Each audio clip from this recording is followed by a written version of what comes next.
where I'm from, they're gonna call it white man sickness. Because how do you explain the fact that you can no longer drive on the highway?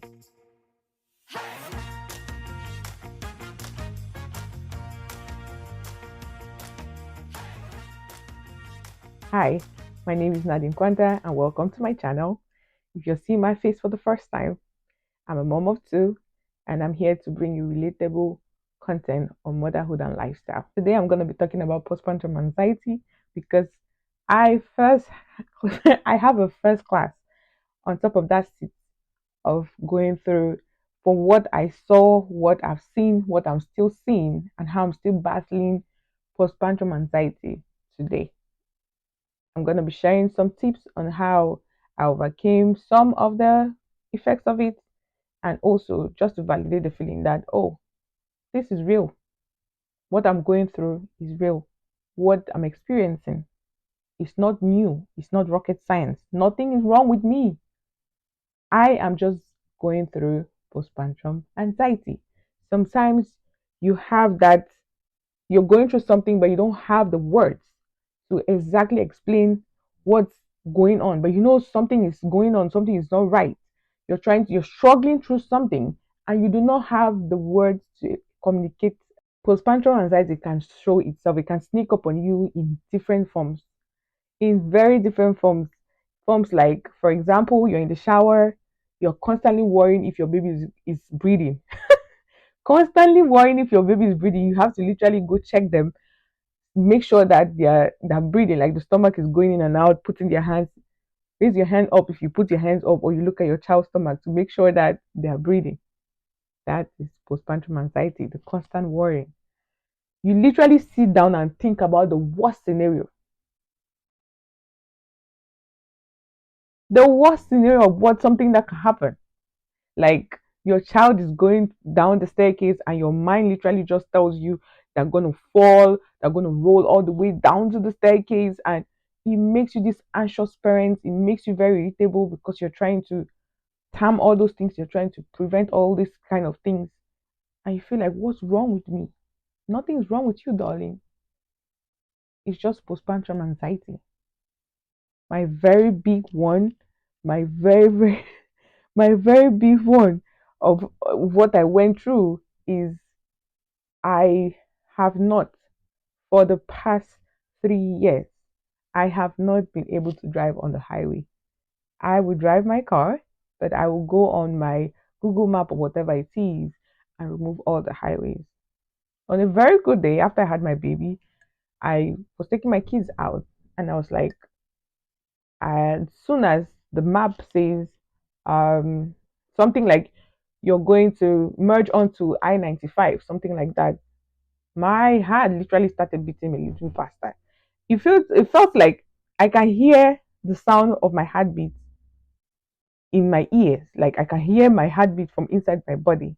I didn't think nothing of it. I merged. When I got there, I could literally I had a panic attack. That's how I'm gonna say it. I literally could not breathe. I could not breathe. I had to pause. I could not move my feet to be able to maybe like brake the car. It was so scary. Like my muscles were tensed up, like as if someone clenched my feet. That's how it felt. What inspired this video was that this weekend I had to go to another town. It's like driving an hour plus on the highway, and I've been working on it. There are a few things that I did that helped me to actually achieve, to be able to go through pushing through that effect of driving on the highway for an hour plus. So first, I did lots of self care. I did my lashes, I did my nails. Self care relaxes me. Feeling good, looking good makes me happy. So it relaxes me. Those are the kind of things I put in my cup to be able to help myself. So cheers to that. The second thing I did was to get everything ready, like get the car ready, fill up my tank the day before, not the day, not on the day, so I'm not on the edge. Fill up my tank, get my car cleaned, pack our bags because we're gonna stay overnight, right? So those were the little tips of the things that I kind of did to help me prepare towards that day. I had a pep talk I wrote for myself and put it on my mirror. So each time I'm brushing my teeth, I have to say it. Things like, I can do this, I've done this before, remember who you are, you have done this before. Remember who you are before you became a mother. Who were you? You could do that. So what's different? You're already driving. The only difference is that you're still on the road, but you're on a different type of road. Those kind of very little things, but that really impacted my mindset. I needed to work internally so that it helped me externally. No one talks about the fear you get after you become a parent. You are now responsible for a whole human being, and it's almost like you're afraid to die. That's the literal meaning. You're afraid to die because you're like, I need to be here for these kids. You don't take risk any longer. You become more careful, and those are the kind of things that could impact your relationship with either friends or family, because they might have known the spontaneity in you. You are very spontaneous, or they might have known the up party side of you, and all of a sudden you are now very careful. You're not you are being thoughtful.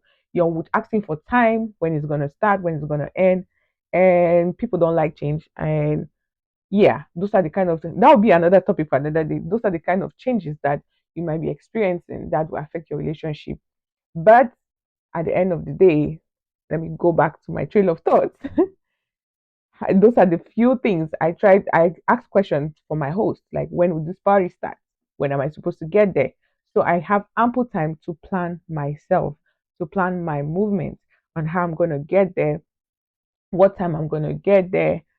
So I'm not in a rush. So I am not in a rush. I take my time. I'm going to drive speed limit, and I drive speed limit on a normal day. I'm not ashamed of that. I don't know how people do it. I drive speed limit. If you're in a haze, you either overtake me or I'll be on the other lane. I drive my speed limit. I have kids. So right now I have responsibilities, okay? I have to, God entrusted me with two of his human beings in this world for me to take care of. So I'm going to do everything in my power to stay with them and be able to help them through.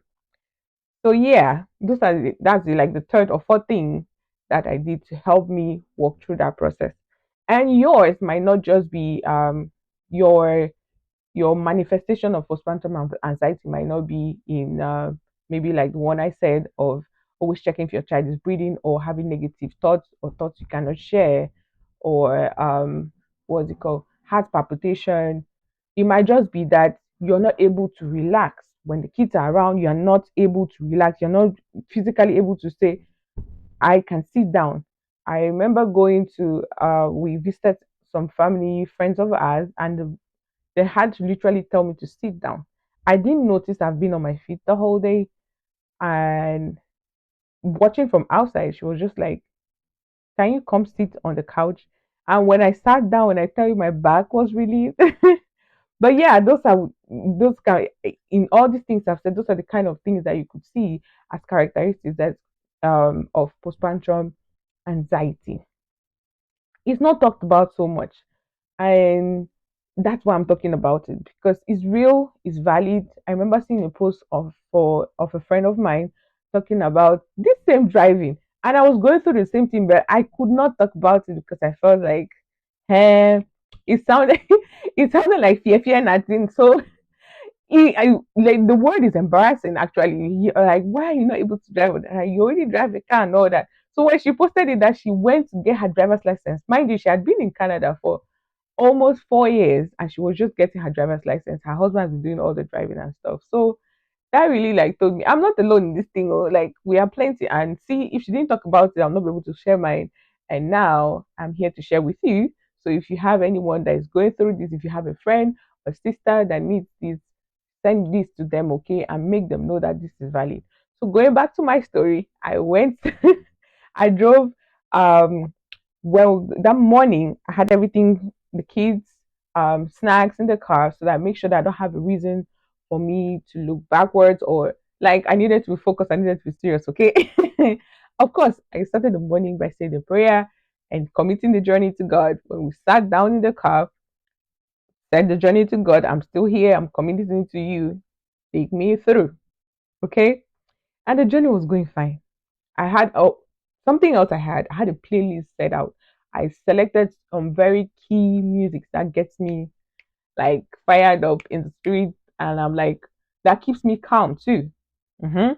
That keeps me calm. So I did a playlist according to the timing I was going to be on the road. So I did a 2 hour playlist, like I have back to back where I'm singing along. So you see, my mind is not there. My mind is, I'm on the road, but my mind is going to be, I'm vibing, I'm cruising. And the one last thing I did was to wear enough deodorant because your girl was going to be sweaty, okay? That's something else that comes with postpartum anxiety. Anxiety as a whole, when you're anxious, you sweat. I sweat, I'm a sweater. So I had a lot of what's it called, deodorants on to help me with that, to help me be comfortable. And I think the last but not the least is going to get myself some water. I literally could not eat. My stomach was tight, so I didn't have no breakfast. I wasn't trying to pee or to try to feel any other way any other time. So I was like, nope, I'm not gonna what's it called? I'm not gonna indulge in that. Well, I was not even hungry. I didn't even think of food. Literally, I had water to help me calm down because water helps me when you start being hyperventilated or having a literal panic attack. The first one of the first symptoms is that your mouth dries out. It's almost like your saliva dries out. So I filled up my cup of water, and I was going to be sipping all through the journey. So I had my cup of water to lead me through. I'm going to add clips. There'll be clips and clips of the what's it called, the journey, how we're going. And of course, it will not be an end journey without it will not be Nadine's story if something does the devil does not come out or something does not happen. When we're literally like 16 minutes to the time to arrival, I was already comfortable. I was like, what was it? What's even disturbing me here? Like, what was the big deal? I mean, guess what happened? The check engine light sign of our car came on. And I was on like a 60, and to show you I was comfortable, I was stepping it up. I was trying to step up, and I noticed that the car was not going, it was not moving up. And the next time I started here was checking. Village people have come and arrived in America. ah, you can't make this shit up, right? So I was like, okay, of course, first point of contact, I first was started kabashing and lay hands, speaking into the car, like you have to work right now. But the next point of contact, of course, is my husband. I called him. I first of all railed the car. I wanted to make sure that it's not anything bad. I railed the car on the side of the what's it called, put on my hazard lights, and then called my husband. And he was like, "It's okay." He did his best to calm me down. Was like, "It's okay. You just need to drive as slow as possible. So far as the car is moving, drive to your destination, and whatever light is coming." I don't know anything about dashboards. Okay, that's his business. So when I called him and he said it was safe to drive, that's all I needed to know, and I kept going. Of course, I stayed on the right side of the lane, and we crawled our way through down to the event. When I got there, hi guys, I'm checking in. I did it. I'm here. The devil came. Like as I'm talking to you, I'm sweat as in all my armpit is soaked. Everywhere is soaked from the tension. When we were like 16 minutes to arriving at our destination, I was like, this did not just happen. Like, imagine having the fear, then having to have it. In my five or my how many years we've stayed here, I have never had to be stopped on the road with a car. So imagine the first day I embarked on a long trip, the first day I have to be back on the highway, the first day I'm alone, the kids going on a high trip. It's the day the devil says that, okay, since you want to try me, I'm gonna show you to the end. Oh, but I'm glad we did it. We made it. Something else that what's it called? Something else that is helped me was that the host, my friend that we're gonna see, she already put it on. She already put words in my mind that it's okay. Saying these words were exactly like what I needed to hear. Wherever you reach, she told me just keep coming. Wherever you get to, and you feel that you can't do it any longer, I will come and get you. I do not care how it's gonna go, but just know that I'll figure a way to come and drive you and the kids there. But I need you to try this process by yourself because it's something you want to do. So I'll support you in it. Because there was no what's it called? If I had said, okay, they should come pick me up or something, they would have come. So that's her way of saying, I'll support you through the process, but know that you have a plan B. So that kind of helps me, like, you know what, I'm just going to drive it wherever I get to, they're going to come take me. So you see why you need to be surrounded by your own people. So yeah, that's some few things that actually helped me, or a lot of things that helped me through the process. So if you are going through something like this, you're going through this postpartum anxiety and you feel like you're alone, I'm here to tell you it's not just you. We are all going through that thing. Thank God we don't look like what we have been through, what we are currently going through. But at the end of the day, I'm here to validate that feeling, to give yourself grace first. Give yourself grace. Practice a lot of self care. Be intentional about the results you want to see. Be intentional about the results you want to see. If your own is like mine was just that driving on the highway, that was my biggest sign. I still have the fact that when I'm in the shower, I hear baby crying. I feel like I cannot be in the shower and the kids to be out. Like I need to be able to see them. That still happens to me once in a while. We're working through that. But the highway part of it, I needed to push through that. It was literally a barrier to a lot of my independence, the things I needed to do, places I needed to be. I'm starting a business and I needed to push through that to be able to do more, which I know I can do. If that was just a barrier, so I needed God to help me through it, which I prayed about it, and I'm so glad that this is the beginning of so much more that was gonna, so much more I'm going to be able to achieve with that. So if you're going through something like this, give yourself grace, walk through the process, be intentional. If yours is hyperventilation, if you feel like you're having a literal panic attack each time maybe something happens, there's something I passively learned: breathing exercises. You tap one, two, three, you breathe. You tap one, two, three, you breathe. This is a conscious effect of self. You're tapping back yourself into life. You're tapping back yourself into consciousness. I don't know if you started through a flight where maybe people are through the takeoff or the landing, you see someone doing this, either on their feet or on their hand. I do mine on my chest. It's okay. You are Nadine. You've done this before. You can do it again. You're a mom. You're a very good mom. You can do this again. While doing that, taking deep breaths. While doing that, taking deep breaths. You're calling yourself back to consciousness, and breathing is gonna help you to calm down. It's gonna help your blood pressure to come down. Literal meaning of that. So yeah, if you learned anything, if you found this video relatable, or you have someone that's gonna benefit from it, please give this video a thumbs up and follow for more relatable content. Thank you. And oh, before I go, if you have experienced anything like this, maybe I have not mentioned what you are currently going through, please, I want to hear yours. I want to hear yours. I want it in the comments. Please share so other people can learn. You might just be the one to validate someone else. Let's all influence each other. That's why we're here. That's why I'm sharing. That's why I'm giving this platform. That's why I'm putting this out there. So share in the comment section what you've experienced, what your own look like, what you did to help you. And yeah, share, like, subscribe to your girl's channel. And thank you again. My name is Nadine Quanta. I'll see you in my next video. Bye bye.